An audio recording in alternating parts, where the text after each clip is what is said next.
Guys, welcome back to my channel. അപ്പോൾ ഇന്ന് നമുക്ക് ഏതോ ജന്മ കൽപ്പനയിലെ റിയാക്ഷൻ എന്തൊക്കെയാണെന്ന് കാണാം. അപ്പോൾ നമുക്ക് വീഡിയോയിലേക്ക് പോകാം.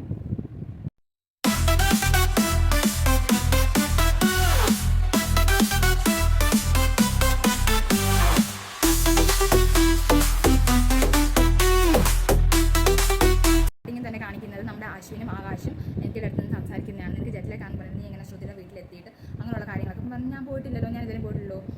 കിടന്നപ്പോൾ എനിക്ക് ബോറടിച്ചപ്പം ഞാൻ വെറുതെ ഒന്ന് നടക്കാൻ പോയത്. അപ്പോൾ അശ്വിൻ ചോദിക്കും, വെറുതെ നടന്നിട്ടാണോ 10-15 കിലോമീറ്റർ ദൂരെയുള്ള ശ്രുതിയുടെ വീട്ടിൽ നീ എത്തിയെന്ന് ചോദിക്കും.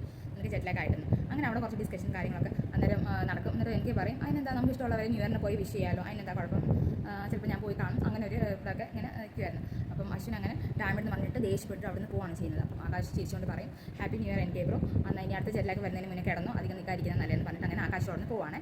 പിന്നെ അത് കഴിഞ്ഞിട്ട് അടുത്ത സീൻ കാണിക്കുന്നത് വെച്ചാൽ നമ്മുടെ അഞ്ജലിയും അതുപോലെ ഷാമിനെയാണ് കാണിക്കുന്നത്. അഞ്ജലി ഇങ്ങനെ എന്തായിരുന്നു മയങ്ങി ഷോക്കടിച്ച് മയങ്ങി വീണല്ലോ. അപ്പോൾ ആ മയക്കത്തിൽ നിന്ന് എഴുന്നേറ്റ് പുള്ളിക്കാരി. എന്നിട്ട് അയ്യോ ഷാമിട്ട് എനിക്കറിയില്ല എന്ത് പറ്റിയതാണെന്നും എൻ്റെ ഒരു അശ്രദ്ധ കാരണം പറ്റിയതാണ് എന്ന് പറഞ്ഞാൽ അന്നേരം ഷാം പറയും അയ്യോ അഞ്ജലി എനിക്കറിയില്ല, ഞാൻ നിനക്ക് അങ്ങനെ വന്നപ്പോൾ എന്താ അങ്ങനെ നിന്ന് പോയത്, മോനങ്ങൾ വിളിച്ചിട്ട് പോലും എനിക്ക് വരാൻ പറ്റിയില്ല, ഞാൻ അവിടെ നിന്ന് പോയി. അഞ്ജലി പറയാൻ സാരമില്ല ഷാമേടാന്ന് പറഞ്ഞിട്ട് ദൈവത്തിനറിയാം, എങ്ങനെ എനിക്ക് എന്തെങ്കിലും പറ്റിയാൽ ഒരാൾ ഭ്രാന്ത് പിടിച്ചിട്ട് നടക്കും, അതുകൊണ്ട് ദൈവം അങ്ങനെ ഉള്ള ഒരു കാര്യങ്ങളൊന്നും സംഭവിക്കത്തില്ല. അങ്ങനെ അവിടെ പറയാണ് അവർ. അത് കഴിഞ്ഞ് നമ്മുടെ അശ്വിന് അഞ്ജലി എടുത്തോട്ട് വന്നിട്ട് പറയാൻ എന്ത് പറ്റിയ എന്താ പറ്റിയത്, മോഹനങ്ങൾ ഇപ്പോൾ എന്നോട് പറഞ്ഞാൽ ഞാൻ ഇപ്പോഴാണ് വന്നതെന്ന് പറയാം. അപ്പോൾ അഞ്ജലി പറയും ഒന്നും പറ്റില്ല കുഞ്ഞാ, എൻ്റെ ഒരു അശ്രദ്ധ കൊണ്ട് ചെറിയൊരു ഷോക്ക് അടിച്ച് വേറെ കുഴപ്പമൊന്നുമില്ല, എനിക്കിപ്പോൾ കണ്ട് കുഴപ്പമൊന്നുമില്ല. അപ്പം അശ്വിൻ പറയും ആ ചേച്ചി നമുക്ക് ഹോസ്പിറ്റലിൽ പോകുമെന്ന് പറയുക. അഞ്ജലി പറയും വേണ്ട കുഴപ്പമൊന്നുമില്ല, നമുക്ക് ഹോസ്പിറ്റലിൽ പോകേണ്ട കുഴപ്പമില്ല, ഞാൻ ഇരിക്കുന്നില്ല, ഒരു പ്രശ്നമില്ല. അന്നേരം അശ്വിന് ഷാമിനോട് ചോദിക്കും ഷാമേട്ടൻ ഇവിടെ തന്നെ ഇല്ലായിരുന്നു, പിന്നെ എന്ത് പറ്റി ചേച്ചി ഇവിടെ തന്നെ ഉണ്ടായിരുന്നല്ലോ, പിന്നെ എന്താ പറ്റിയതെന്ന് അങ്ങനെ ചോദിക്കും. അപ്പം അഞ്ജലി പെട്ടെന്ന് പറയും അയ്യോ ഷാമേട്ടനൊന്നും ചോദിക്കാലും മൊത്തം തകർന്നിരിക്കുമെന്ന് പറയും. അപ്പം അശ്വിൻ അത് കേൾക്കുമ്പോൾ ഇങ്ങനെ ദേഷ്യം വരും ഷാമിനെ ഇങ്ങനെ നോക്കിയിട്ട്. എന്നിട്ട് അന്നേരം അഞ്ജലി ചോദിക്കും നിങ്ങൾ ബോയ്സിലും കൂടെ ന്യൂ ഇയർ ആഘോഷിക്കാൻ പുറത്ത് പോയിക്കുമായിരുന്നു, എന്താ കാര്യം ഇങ്ങനെ ചോദിക്കുവേ. അപ്പോൾ അശ്വിൻ ഇങ്ങനെ ഒന്നും വേണ്ടാതെ ദേഷ്യപ്പെട്ട് ആ റൂമിൽ നിന്ന് ഇറങ്ങി പോകുന്നതാണ് കാണിക്കുന്നത്. അത് കഴിഞ്ഞിട്ട് പിന്നെ രാവിലത്തെ സീനാണ് കാണിക്കുന്നത്. നമ്മൾ ശ്രുതി ഡ്രസ്സ് എടുത്തിങ്ങനെ വിരിക്കാൻ അഞ്ച് തുണിയെല്ലാം കൊണ്ടുവന്ന് വിരിക്കാനായിട്ട് വരുവാണ്. തുണിയൊക്കെ വിരിച്ചുകൊണ്ടിരിക്കുമ്പോഴായിരിക്കും അവിടെ ആ നൈറ്റിലേക്ക് കീറിയ ആ ഡ്രസ്സ് കാണുന്നത്. എന്നിട്ട് അവർക്ക് ദേഷ്യം വരും. അന്നേരം അപ്പോഴത്തേക്കും അമ്മായി വരും. അമ്മായി വന്നിട്ട് നോക്കിയിട്ട് പറയും അയ്യോ ഇത് പുതിയ ഡ്രസ്സിൽ ഇതെന്ത് പറ്റി, എന്താ കീറിയെന്ന് ചോദിക്കും. ഒരു രാക്ഷസം കീറിയതാണെന്ന് പറഞ്ഞിട്ട് അന്നേരം അമ്മായി ചോദിക്കും സ്വന്തമായിട്ട് എന്തെങ്കിലുമൊക്കെ നശിപ്പിക്കും, എന്നിട്ട് രാക്ഷസനാ വിശ്വാസമാണെന്ന് ഇങ്ങനെ പറഞ്ഞുകൊണ്ടിരിക്കുന്നു, അതിനെക്കാട്ടി വലിയ രാക്ഷസൻ വേറെ ആരും ഇവിടെ ഉള്ളതെന്ന് അങ്ങനെ ചോദിക്കും. അപ്പം അമ്മയോട് പറയും അതൊക്കെ ഉണ്ട് ഒരു രാക്ഷസനെ കാണിച്ചു കൊടുക്കാൻ, ശരിയാക്കി കൊടുക്കാൻ. അത് കഴിയുമ്പോഴേക്കും അമ്മായി പറയും പെട്ടെന്ന് നീ കുളിച്ച് റെഡിയാകും, അശ്വിൻ സാറിൻ്റെ വീട്ടിലോട്ട് പോയിട്ട് അവിടെ സ്വീറ്റ്സ് കൊടുക്കാനുള്ളതാണ്, അതുപോലെ തന്നെ നമുക്ക് അവിടെ ചെന്നിട്ട് സംഗീതത്തിൻ്റെ ഡാൻസും പാട്ടും ഒക്കെ പ്രാക്ടീസ് ചെയ്യേണ്ടതെന്ന് ഇങ്ങനെ പറയും. സംഗീതം അല്ലേ ശരിയാക്കി തരാമെന്ന് പറഞ്ഞിട്ട് നമ്മുടെ എന്താ ശ്രുതിയാണെങ്കിൽ അമ്മയും വിളിച്ചിട്ട് അടുക്കളോട്ട് പോവുക ചെയ്യുന്നത്. എന്നിട്ട് പെട്ടെന്ന് അമ്മയെ ചേച്ചി ഓടി വന്ന് പറഞ്ഞിട്ട് അവിടെ എല്ലാവരെയും കൂടെ ഇങ്ങനെ ഗ്യാദർ ചെയ്യും. എന്നിട്ട് അവിടെ നിൽക്കും. നിന്ന് കഴിഞ്ഞിട്ട് അങ്ങനെ സംഗീതത്തിനെ കുറിച്ച് ഓരോ കാര്യങ്ങൾ ഇങ്ങനെ പറയും. നമുക്ക് നമ്മൾ 4 പെണ്ണുങ്ങളോട് അവർ എന്തായിരുന്നു അവരെ തോപ്പിക്കണം, നമ്മുടെ ഫാമിലി ആയിരിക്കണം ഈ സംഗീതത്തിൽ ജയിക്കുന്നത്. അപ്പം പെട്ടെന്ന് പ്രീതി പറയും നിനക്ക് എന്താ പാട്ടുണ്ടോ, ഇത് ചുമ്മാ ഒരു കല്യാണമായതുകൊണ്ട് സംഗീതം പാട്ടും അങ്ങനെയുള്ള ഡാൻസും അങ്ങനെയുള്ള പരിപാടിയാണെന്നേ ഉള്ളൂ, അല്ലാതെ ഇതിൻ്റെ കോമ്പറ്റീഷൻ അങ്ങനെയുള്ള കാര്യങ്ങളൊന്നും ഇല്ലെന്ന്. അപ്പോൾ പെട്ടെന്ന് ശ്രുതി പറയും ചേച്ചിക്ക് എന്താ പണ്ട് നമ്മൾ ഒരു ചേച്ചിയുടെ പേര് പറയുവേ. എന്നിട്ട് പറയും ആ ചേച്ചിയുടെ കല്യാണത്തിന് ഇങ്ങനെ ഒരു ഡാൻസ് ചേച്ചി കളിച്ച് അതിൽ ഫസ്റ്റ് പ്രൈസ് നമുക്ക് കിട്ടിയതല്ലേ എന്ന് പറയും. അപ്പം വീണ്ടും പ്രീതി പറയും നീ അങ്ങനെ കോമ്പറ്റീഷൻ ഒന്നും വെക്കാൻ പോകണമെന്ന് പറഞ്ഞിട്ട് അവിടെ ഇങ്ങനെ പറയും. ഇത് അങ്ങനെ പറഞ്ഞിട്ട് എല്ലാവരും കൺവിൻസ് ചെയ്യുകയാണ് ചെയ്യുന്നത്. എന്നിട്ട് പെട്ടെന്ന് ഒരു എന്തായിരുന്നു ചട്ടം എടുത്തുകൊണ്ട് വരും. എന്നിട്ട് ഇങ്ങനെ വാളൊക്കെ ഇങ്ങനെ വീശുമ്പോൾ ഇങ്ങനെ എന്നിട്ട് ഇങ്ങനെ പറയും ഒന്നും എനിക്ക് അശ്വിൻ സൈറാമിൻ്റെ അല്ലെങ്കിൽ നമ്മൾ ഇവരുടെ മുന്നിൽ ഒരിക്കലും താൻ കൊടുക്കരുത്, നമ്മളതിനായിരിക്കും ഇതിൽ വിജയികൾ, നമ്മൾ 4 പെണ്ണുങ്ങളായിരിക്കും വിജയികൾ, അപ്പം ഞാൻ പോരാടാൻ തയ്യാറായിട്ടുണ്ട്, നിങ്ങൾ പോരാടാൻ തയ്യാറായിക്കുമെന്ന് പറഞ്ഞിട്ട് ആ ഒരു ചട്ടം എടുത്ത് കാണിക്കുകയാണ്. അപ്പോൾ അമ്മ ചോദിക്കും നീ എന്താ പെണ്ണെ വാളൊക്കെ എടുത്ത് ഇങ്ങനെ വീശുന്നത്, എന്തോ പോരാടാൻ വേണ്ടി പോകുന്ന പോലെ നിൽക്കുന്നതെന്ന് ചോദിക്കുമ്പോൾ അങ്ങനെ നമ്മളതിനെ ജയിക്കണമെന്ന് പറഞ്ഞിട്ട് ശ്രുതി ആരാന്ന് കാണിച്ചു തരാം, എന്തായാലും നമ്മളതിനെ ജയിക്കുമെന്ന് പറഞ്ഞിട്ട് അമ്മയുടെ കയ്യിൽ ചട്ടവും കൊടുത്തിട്ട് പോവുകയാണ് ചെയ്യുന്നത്. അത് കഴിഞ്ഞിട്ട് അവർ പ്രീതിയും അമ്മയും കൂടെ ഈ പെണ്ണ് എന്താ പറ്റിയത് ഇപ്പൊക്കെ എന്താ എന്ന് പറഞ്ഞിട്ട് അമ്മായി ആ ചേട്ടൻ അമ്മയുടെ കൊടുത്തിട്ട് അവിടെ നിന്ന് പോവുകയാണ് ചെയ്യുന്നത്. അപ്പം പ്രീതിയുടെ അമ്മ പ്രീതിയോട് ചോദിക്കും ഞാൻ അറിയാം ഇവിടെ എന്തെങ്കിലും സംഭവിക്കുന്നുണ്ടോ.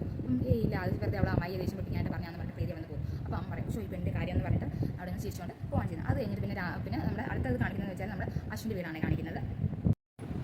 അവിടെ ആണെങ്കിൽ നമ്മുടെ അഞ്ജലി ആണെങ്കിൽ ഡാൻസ് ടീച്ചറിനെ ഇങ്ങനെ വിളിച്ചുകൊണ്ടിരിക്കുകയാണ്. അപ്പം ഡാൻസ് ടീച്ചറിന് ഒട്ടും വരാൻ താല്പര്യമില്ല, കാരണം അന്ന് അവർ ആദ്യം പഠിക്കാൻ വന്നപ്പം എല്ലാവരും അവരവരുടെ സ്റ്റെപ്പ് ക്യാൻ ചെയ്തുകൊണ്ടിരുന്നു, അങ്ങനെ അവർക്ക് ഒട്ടും താല്പര്യമില്ല. അപ്പോൾ അഞ്ജലി അവിടെ വീട്ടുകാരോട് മുത്തശ്ശിയും അതുപോലെ ആകാശാച്ചനും അമ്മയ്ക്ക് ഇരിക്കുമ്പോൾ അവരോട് പറയുകയാണ് ആ ടീച്ചറിന് വരാൻ ഒട്ടും താല്പര്യമില്ല, അപ്പം എന്താ ചെയ്യേണ്ടത് നടത്തില്ല. അപ്പം മുത്തശ്ശി പറയും ഞങ്ങളെ പഠിപ്പിച്ച സ്റ്റെപ്പൊക്കെ എനിക്ക് ഓർമ്മയുണ്ട്, ഞാൻ അമ്മയെ പഠിപ്പിച്ചോളാം, നിങ്ങളെ ശ്രുതിയും പഠിപ്പിച്ചോളും എന്ന് പറഞ്ഞിട്ട് ഇങ്ങനെ ഇരിക്കുക. അപ്പം മനോരമ പറയും ബെസ്റ്റ് അമ്മ പഠിപ്പിച്ചാൽ നല്ല തന്നെയായിരിക്കും എന്ന് പറഞ്ഞിട്ട് അവിടെ ഒരു കോമഡി അടിക്കുകയാണ് ചെയ്യുന്നത്. അങ്ങനെ പറയും ഇപ്പോൾ ഞാൻ ഈ പ്രായത്തിലൊക്കെ ചെയ്യുന്നുള്ളൂ, നിനക്ക് നീ എന്തെങ്കിലും ഇതിന് ചെയ്യാൻ അറിയാം, എനിക്ക് ഡാൻസ് എന്തെങ്കിലും ചെയ്യാൻ. എന്നിട്ട് അവിടെ ദേഷ്യപ്പെട്ട് എഴുന്നേറ്റ് പറയാം എനിക്ക് ഡാൻസ് ഒക്കെ അറിയാം, ഞാൻ കോളേജിൽ സോളോ ഡാൻസിനും ഗ്രൂപ്പ് ഡാൻസിനും എല്ലാം ഞാൻ ഫസ്റ്റ് പറയും. അപ്പം മുത്തശ്ശി എന്തായിരുന്നു മനോരമ ഹസ്ബൻഡ് മീൻസ് സ്വന്തം മോനോട് ചോദിക്കും നീ സ്കൂളിൽ 10ാം ക്ലാസ് 2 പ്രാവശ്യം തോറ്റുന്നല്ലേ പറഞ്ഞത്, പിന്നെ ഇവിടെ കോളേജിൽ പോകുന്നത്. അപ്പോൾ അവിടെ ഒരു സീൻ ഉണ്ടാവുകയാണ്, അവിടെ നല്ല കോമഡി ആട്ടോ.